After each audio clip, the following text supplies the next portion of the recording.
Kaya naman kahit ikaw ang pagpapasahan, kailangan mo pa ring patunayan ang iyong sarili sa nilalaman. Mag-usap nga tayo. Ano bang problema mo sa akin? Bakit ayaw mong magpakita? Mas malakas pa ako kay Lolo Carpio ah. Ano bang gusto mo?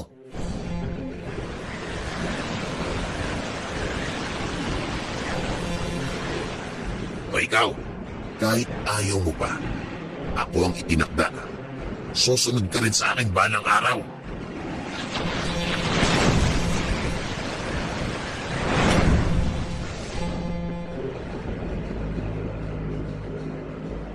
Nananalangin si Lolo Carpio na sana tumino ang kanyang apo. Hindi niya alam kung saan namana ni Marco ang pagiging parumbado at mayabang.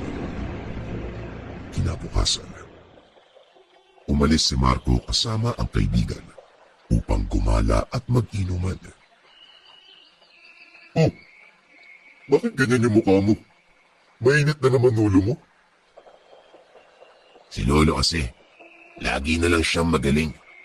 Pinapamukha niya sa akin araw-araw na parang wala akong alam. Yung parang wala akong natututunan. Nagagawa ko naman ng maayos yung mga tinuturo niya. Mas malakas na nga ako kung ikukumpara sa kanya eh.